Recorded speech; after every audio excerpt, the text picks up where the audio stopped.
Welcome to the Ascent podcast, a show about inspiring people who explain their path to achievement. I'm your host, Joe Burgess, Wealth Advisor at Moxie Wealth Management.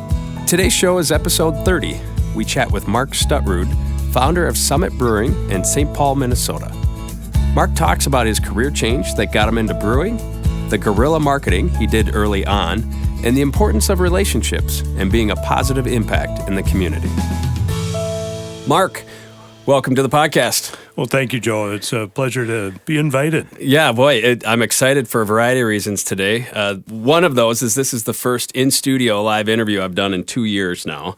The other of which, of course, is you and I had our first conversation in some fine establishment on West 7th a couple of years ago, where we got to know each other a little bit, and we had talked about this, and then the pandemic happened. Right. And so this has been on hold for a few years, and so I'm excited that we finally get together and we get to do this. Thank you. Yeah. No, it's good. It's just good being with people again, right? Yeah, absolutely. So why don't we get going here? So how did you get started brewing beer? Is my first question, and I don't think it was, from what I understand, that you were just playing around in your garage trying to come up with something. Not at all. I mean, for a knucklehead from North Dakota with a degree in clinical social work and training in family therapy, working in a chemical dependency program at St. Mary's where I was a supervisor. That's why I moved to the Twin Cities to accept this position. I found myself stuck in middle management where I had a lot of responsibilities but no authority. And with my DNA Scandinavian background, I obviously have no control issues. So that's kind of what drove me crazy. So back in the early 80s, I was thinking about what the heck I was going to do with myself. So I thought about going to medical school. I thought about going into private practice. But the fact that I was a home brewer, I was doing some research on what was going on in the industry at that time with small-scale brewing, boutique brewing as they called it back then, or microbreweries. That led to quite a bit of deep research, and as I was doing part-time feasibility, like all of my vacation time from the hospital, I would devote to apprenticing at small breweries across the country. And also met some people in the industry, and eventually 2 of those master brewers became mentors to me. So after 2 years of part-time research, I lost my job. I mean, back in the mid-'80s, there was a considerable consolidation within the healthcare industry. In my position, supervising the evaluation unit and the head nurse's position merged. So I had the great opportunity of interviewing for a job that I'd been doing successfully for about 3.5 years. Right. So on the hiring panel was my former boss and 2 psychiatrists that I fought with on a daily basis. So you can pretty well know how that story ended. Right. They offered me a lateral position with a family therapy team, but I thought, maybe this is just a sign. Maybe it's a sign that I should move on, which I did. And then it was 2 years of full-time work to getting the brewery going after that, and including getting retooled and trained. Went to brewing school in Chicago because back in the early 80s, it was competing head-on with all the big boys. Yeah. I mean, I was trying to think, how did the business model work back then when you were trying to start a microbrewery? Part of my market research was really going out, talking with restaurant and bar owners or managers, because typically people will change their behavior a little bit when they go out, as opposed to going into a liquor store and trying something out for the first time. So on-premise business, the bars and restaurants, that's where things happen at a quicker pace. I really wanted to get an idea of their awareness of what was happening in terms of small-scale brewing, as well as getting some information on price points that we could reasonably sell our beer for, because brewing on a small scale is more expensive. So So I had about, 75 establishments that I personally interviewed and went around and talked with owners and managers. And back then, I think in St. Paul proper, Guinness was only available in maybe a half a dozen spots. In the entire Twin Cities, I think maybe there was about 6 places that offered Anchor Steam on draft. Okay. That was about the only benchmark that was out there at that time. Got it. Otherwise, there was just big boys on tap. Yeah. A lot of light beer, a lot of domestic light beer. Got it. You bet. So you had done like a pre-market analysis to say, all right, if I did get going, how many, who's going to buy the beer? Correct. We start. Okay. Correct. It was a part of my business plan. Yep. It was also my first hit list of target accounts that we would go back and I'll go, oh, remember me? I talked to you 2 years ago. Right.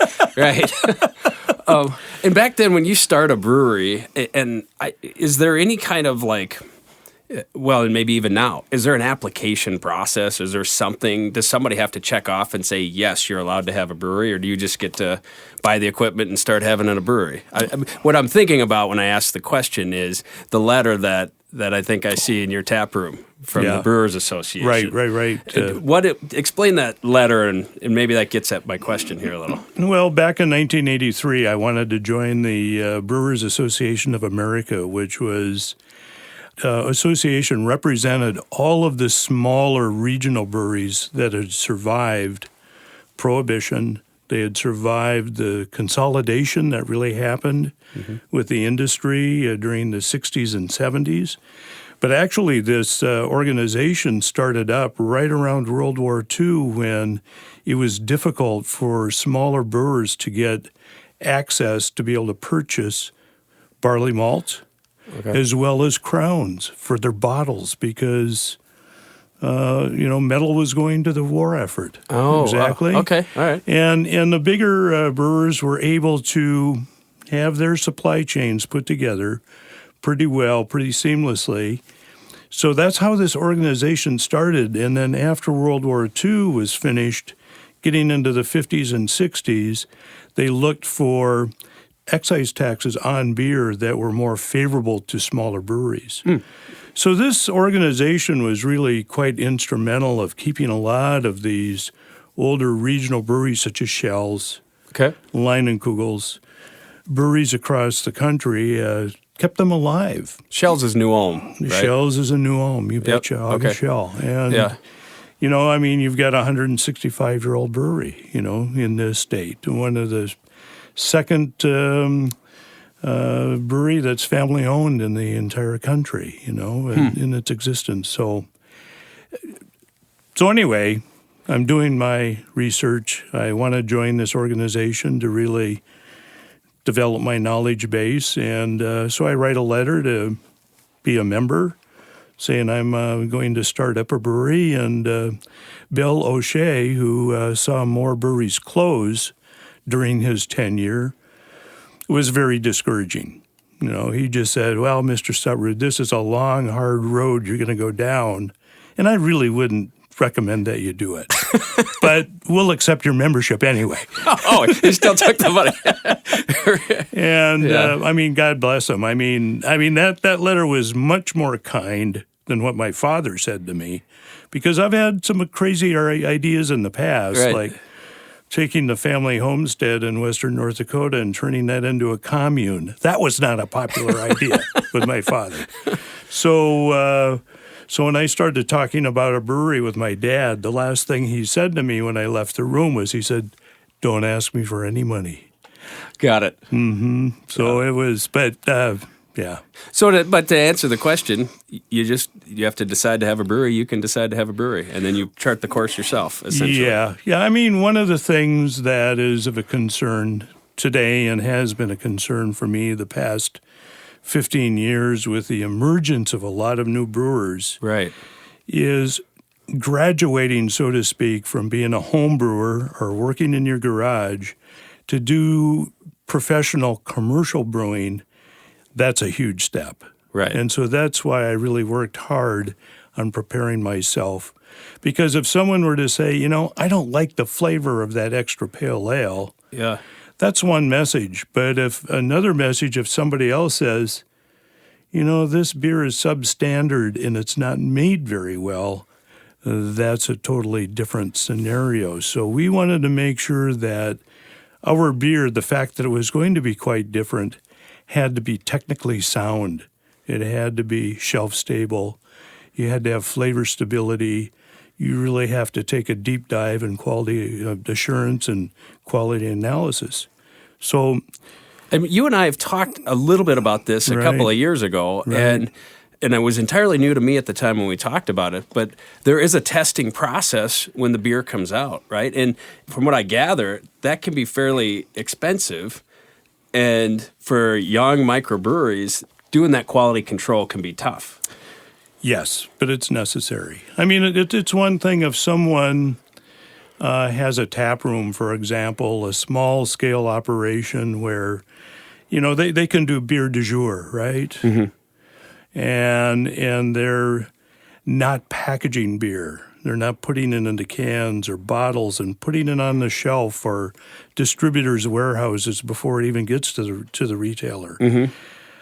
That's where you really need to buckle down and make sure that things are properly done and that you've got integrity of packaging. So it's a technical skill in a craft.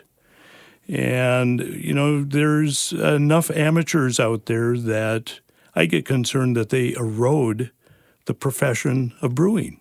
For example, mm-hmm. One of my favorite stories is I'll bump into some retired litigation attorney who money's no object, and his brother-in-law's a junk bond salesman, and Sure. They're not only going to put together a brewery, but they're going to change all the state laws at the same time, right? And I go, well, geez, Jack, who's going to do the brewing? And he says, well, I am. I'm an award-winning home brewer. I've got all these ribbons on my wall.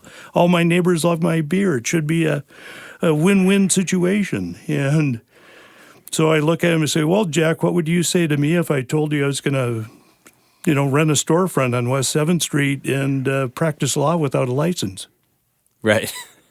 Or do heart surgery or whatever. I mean, so it really, truly, there are some people that, have been home brewers that have started very successful operations, but it is a very tough, very capital-intensive business if you do it properly. Yeah. So when you started, did you finance and have your own brew tanks and all that kind of stuff? I've got some friends that I know some of the finances behind that. That's a big dollar item.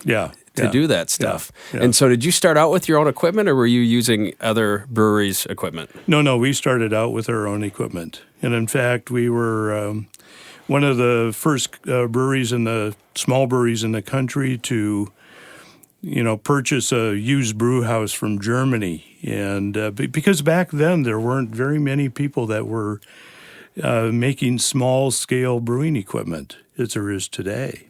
I was going to ask you, because why you bought from Germany, and it was because just the availability of the product itself. Yes. Yeah. Okay. And it's pretty difficult today to, for example, the brew house that we use today is a 100% copper brew house that we shipped over from a small brewery that closed in Bavaria.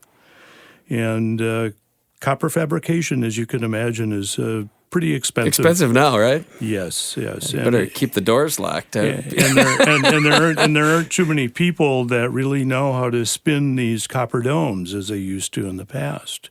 Does that have a different flavor or a different output because of the copper? It can, because copper, that metal conducts heat very well. Secondly, copper ions are an important nutrient for the yeast.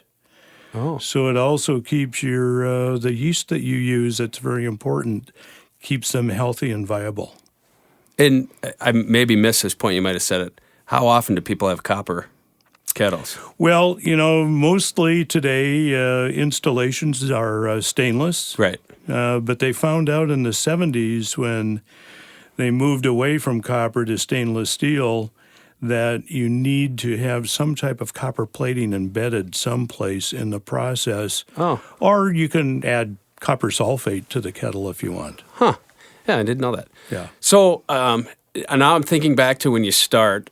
How does distribution, because you, I guess outside of the local restaurants, you need distribution. There's no tap room back then, right? There's no revenue. They weren't legal. Yeah, they weren't legal only until the last 10 or 11 years, right? So how are you marketing a startup besides the 75 restaurants that you've done your research with? Right. And what is the process? My small understanding of distribution and distribution rights is that, they kind of get to choose how to fill the shelves. And if you're a brand new beer, I think of it, if it were me, it's my baby, right? And the only person that can market that well is me, right? Or I'd be the best at it, or you'd be the best at marketing Summit Beer, right? What is that process of transferring those rights to a distributor? Well, we have what's called a 3-tier system in this state and most other states. And that's where you have brewers, you have distributors, and then you have retail customers. Prior to Prohibition, we had what was called a tied house system where the brewers not only did their own distribution, they also owned the retail outlets. So prior to Prohibition, if you and I were going to be in St. Paul, if we wanted to drink Schmidt, we would go to a certain location. If we wanted to drink Hams, we'd go to that spot. Okay. And so the brewers were, they really had a strong financial interest on the retail side of things. Now, when Prohibition was repealed and we went from 2,000 brewers to 70 in the country, Congress was really worried that the tied house system would establish a monopoly for all of these brewers. So they put a distributor in between these tiers, and the brewers also had to divest themselves of any retail interest. That's why tap rooms were not legal. Okay? Got it. Now, within the state of Minnesota, you can self-distribute as a small brewer up to 20,000 barrels of beer a year. Okay? The fact of the matter is that when we started up in 1986, there wasn't a beer wholesaler that would touch us with a 10-foot pole. I mean, we were looked at like a bunch of deviants, like, who the hell are you and what kind of beer are you going to make? So out of necessity, we had to self-distribute. And we did that for our first year. Which you could do up to 20,000 barrels. Right. But our first year, we only did about 1,200 barrels, right? Our capacity was only maybe 4,000 barrels when we started up. Okay. So the advantage of doing self-distribution is we were making direct connections, direct relationships with retail customers. It was also by design where we were only focused on draft beer during our first year. We didn't bottle or package any of our beer until the second year. Okay. And that's where it gets pretty expensive, where it's one thing to have a cluster of 50 to 75 draft beer customers in the metro area. You could take care of them on a weekly basis, but if you're dropping a case of beer here, a case of beer there, and a case of beer out in New Brighton, for example, it gets to be a little bit more expensive. So that's where it makes sense to use the distribution network. Got it. So then we have to attract that distributor and not only have them embrace us for financial reasons, but even emotional ones. So 10 years ago, 11 years ago, the laws changed. Yep. They made it so there's a tap room. Yep. We go from 20 breweries in Minnesota to, I think I saw a stat, over 180 at brewers least, now. And I suppose, as we're talking about this distribution, there's a lot of just self-distribution, because regardless, what I'm thinking about is if you're trying to do anything in a retail space, how do you even get shelf space with 180 breweries that are out there? And I do know that, I think I saw a stat somewhere that for those breweries now, almost 75% of their revenue is a tap room. Correct. Right? That's not the case with you guys. No, not at all. Never has been. I mean, we grew up and, Our business has grown over the years without a tap room. In fact, a couple of these newer brewers have asked me, like, how the hell did you make it without a tap room? Right. Well, we were out there selling beer on the street, establishing our credibility and our reputation. So, no, that is the very, very difficult thing today about competing in this business because there are so many brands out there. Mm-hmm. And this is, again, why so many smaller brewers have an on-premise focus to make sure that most of their revenue is coming from the tap room. Right. So, and what I was trying to think of with the 180, if you're giving advice to a new brewer today, here's what I think of survival. I don't think of survival of like having a successful tap room, although maybe they think that way. But I think of that, and I think you've even used these words before, it's like you're running your own bar. Correct. So I think of survival of how do I have a retail sales process that's enough that I'm at home on a Friday night, not tending the bar on a Friday night. Mm-hmm. You know what I mean? Mm-hmm. How would you say a new brewer gets to that point, or is that even a business model that's viable anymore? I mean, how do you get from the microbrewery? I mean, are you still considered? Is that the right language for you? We're a tiny regional. Tiny regional, got it. I mean, how do they do it anymore, or can they? Well, to hit the scale of where we're at today, or maybe a third or a half of our scale, you really need to engage yourself on that distribution tier and really have a sales team, a marketing team to communicate your message, your campaign, your story behind the beer, to really attract a threshold, a great number of retail customers. So then your focus isn't so much at the brewery in that tap room. Mm-hmm. It's really developing your business outside. And I'm going to ask you something offensive because you craft the brew, right? Mm-hmm. Is it the beer or is it the marketing? And what I mean by that, not for you, not for Summit in particular, but when you see all these breweries around, I think personally, would I clear the shelf to go buy that beer? Mm-hmm. And do you find that the consumer, it is the actual taste of the beer, or is it the marketing? I suppose the ad people would say it's the marketing. It's really both. Yeah. Because the marketing can really draw you to explore that particular brand, right? Yeah. It's an inducement, and a psychological inducement, so to speak, where, okay, this sounds interesting. I'm going to go after this. Yeah. Well, and then if you're a new drinker, and right now with all the different flavors and styles and characteristics out there, and even a lot of brewers, by design, they kind of make the boundaries that define different styles more diffuse. They're saying, hey, we're all about destroying boundaries and, expanding our horizon and everything else. Yeah. So it's an interesting mix of stuff out there. But eventually, drinkers will start following their flavor preferences. Right. Okay? Yeah. And it takes some time to develop that. Mm-hmm. So it's important to be patient. It's also very important for us as a brewer to know who we are and what styles we want to focus on. I mean, I love it today when we get criticized, so to speak, for being classical and traditional. I mean, I go, yeah, you're right. That's exactly who we are. Thank you. Yeah. We don't need to be coming, to produce a new IPA every other week.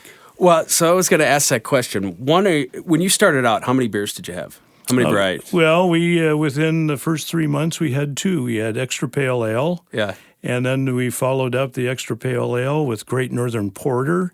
Yeah. And so that was, the EPA was a shock to most people's system. And then we came out with a porter. And back then, in the end of 86, beginning of 87, we were one of 5 breweries in the world that made a porter. That style almost went extinct.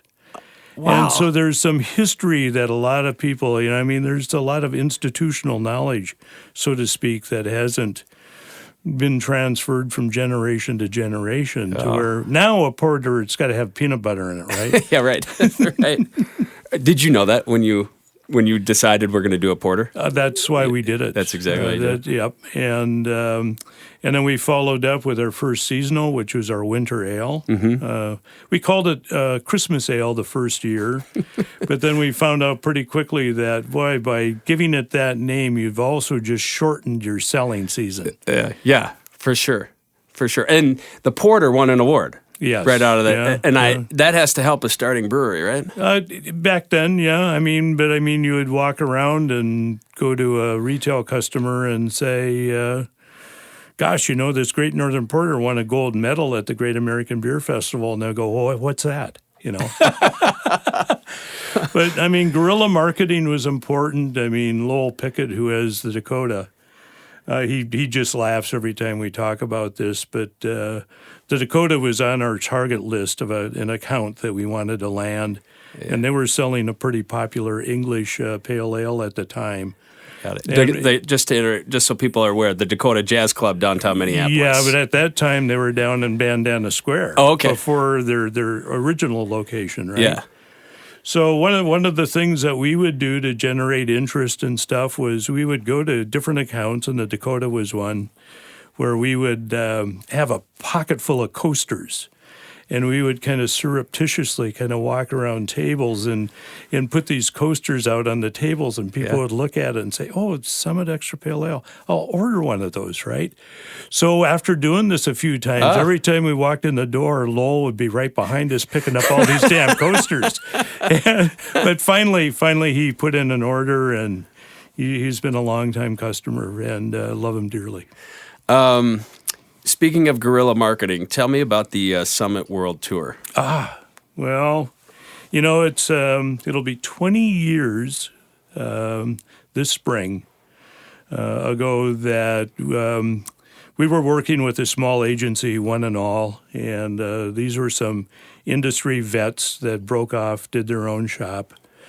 And, Mike Lescarbeau and Marcus Fisher had this wacky idea of, first of all, the premise is that we were competing most directly with imported beers at the time, right? Okay. Because craft really wasn't even that established in 2002. So it's weird to think. Yeah, I know. Now, I know. It makes me feel old sometimes.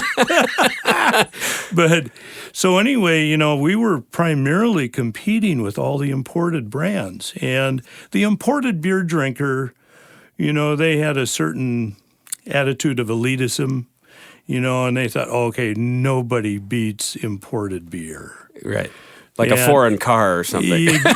Right. Exactly. German engineering or something, yes, right? Exactly.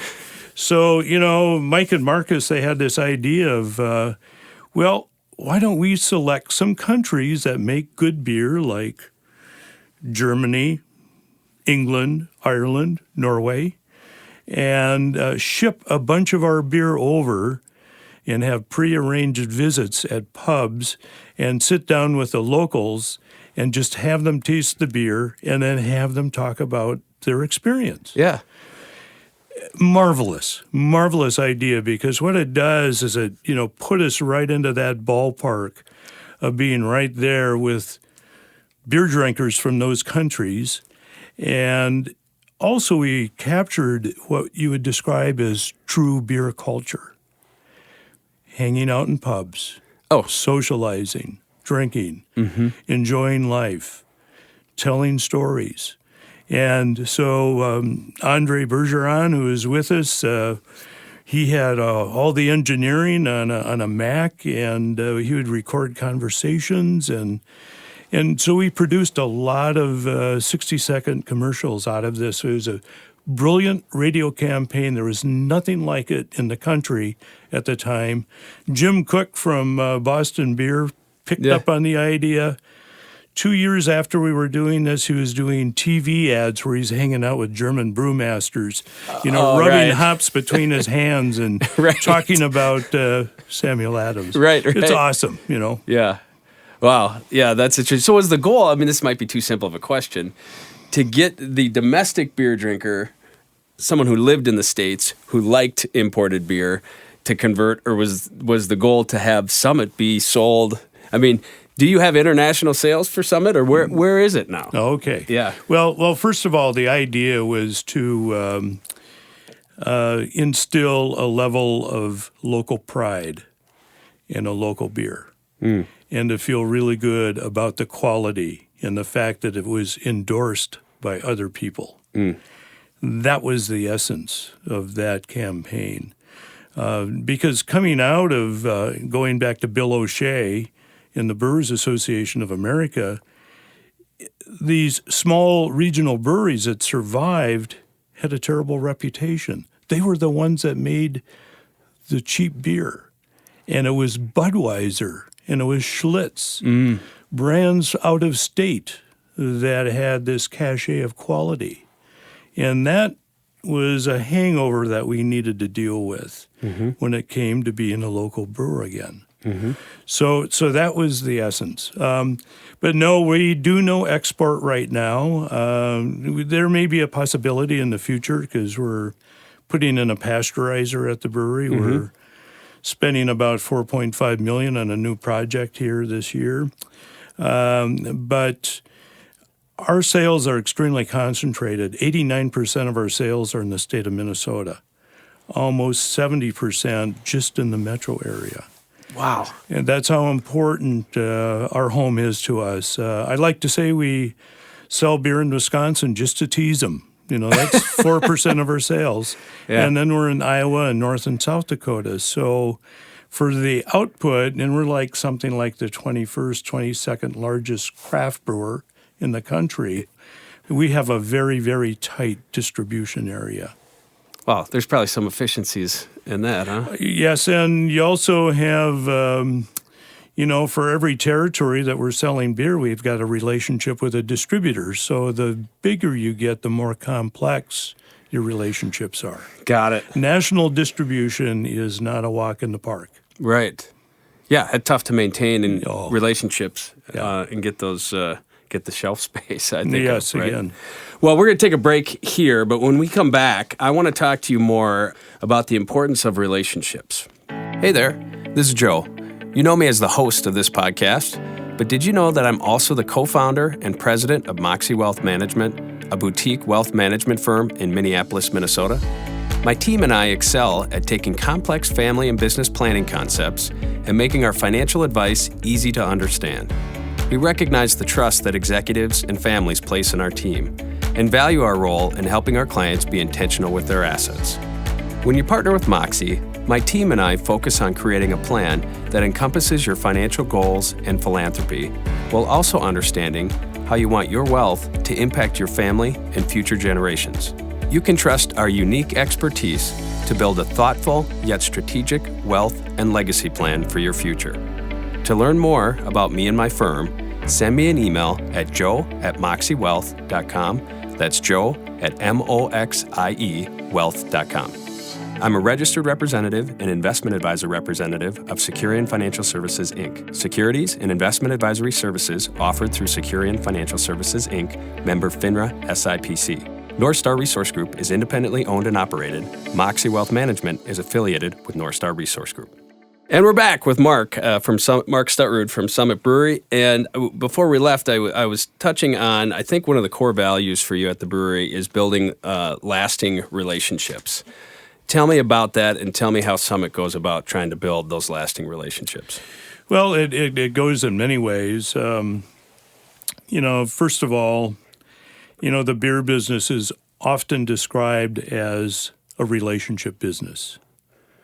It's just not the beer. It's just not marketing. It's like building a relationship, not only with the distributor, who's a critical link in all of this, but with all the retail customers. And any effective, smart salesperson has to be focused on relationships. It's just I couldn't be a telemarketer, for example. Right. Because I've heard no a lot in my life, but not to that degree. Right. So building relationships just to grow the business is essential. Also, it's very important, typically going back to pioneering days, the first two institutions that would start up in a village would be the church or a brewery. Maybe Right. not necessarily that order. Right. So when it comes to being in the hospitality, the brewing business, being a part of the social matrix, being a part of the community is essential. Yeah. So from the very beginning, we really reached out and engaged ourselves with the community in as many ways as possible, in accordance with our resources at the time. Mm-hmm. So obviously, opening up the doors, it would be like, hey, it's okay. We could offer you a few cases of beer, but we didn't necessarily have $500 in our pocket to support an organization. Right.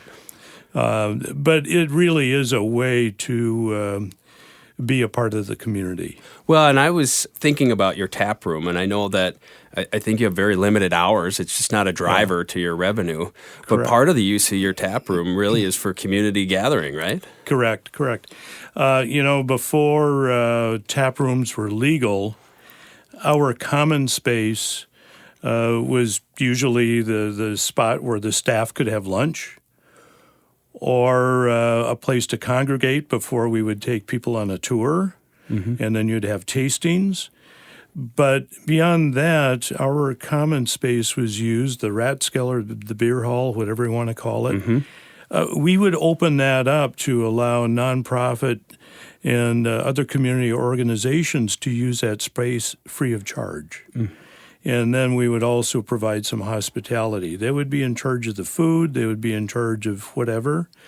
And it wasn't, it was exclusively community organizations.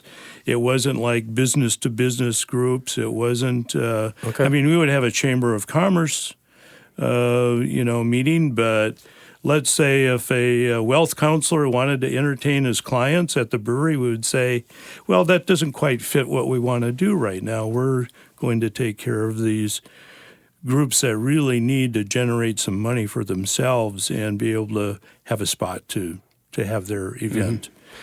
So that really allowed us to really integrate ourselves within not only St. Paul, but within the Twin Cities area. So I'm curious if we kind of shift gears just a little bit. It really is kind of along the same path here.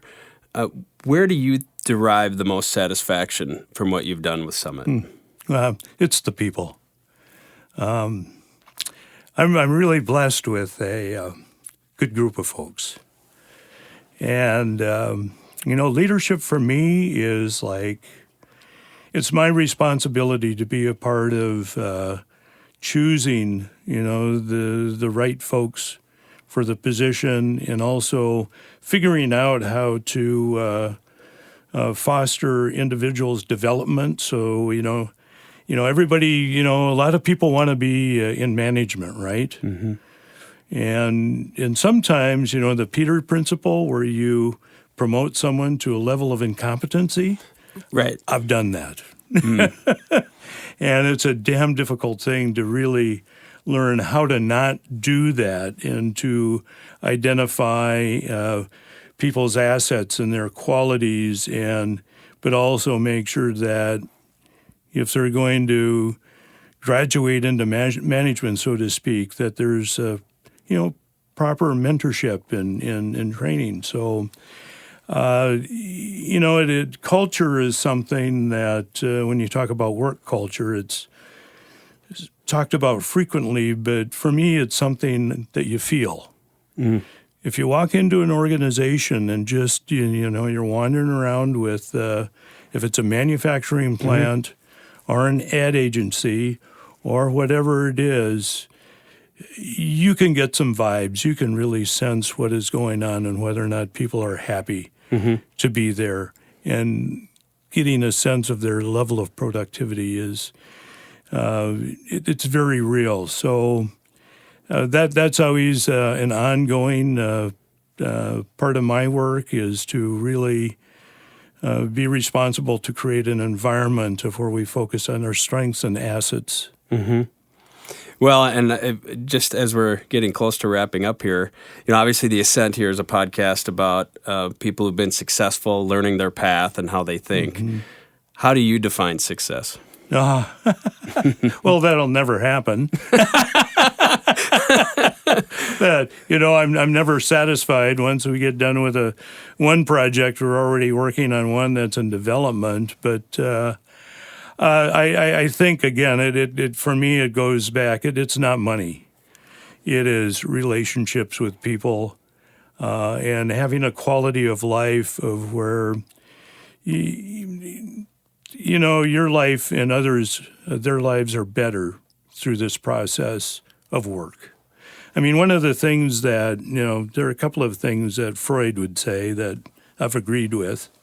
So Sigmund Freud, by the way. But anyway, one is that our personalities are pretty much intact by the age of 5, which also says a lot about our early development. Yeah. Secondly, he would say that the two most important things in life is work and love. Maybe not in that order. But we spend so much time at work. And, for us, I often say that brewing isn't a job, it's a livelihood. And it's got to be the right livelihood. Fantastic.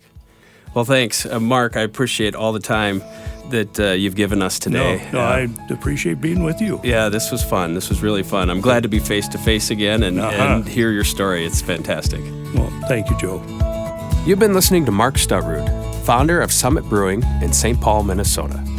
You can learn more about Summit Beer and how they support the community at summitbrewing.com. Thanks for listening to this episode of the Ascent Podcast, a show about inspiring people who explain their path to achievement. I'm your host, Joe Burgess, wealth advisor and founding partner of Moxie Wealth Management. You can learn more about me and my firm at moxiewealthmanagement.com. That's MOXIE wealthmanagement.com. Thanks again. We'll see you next time.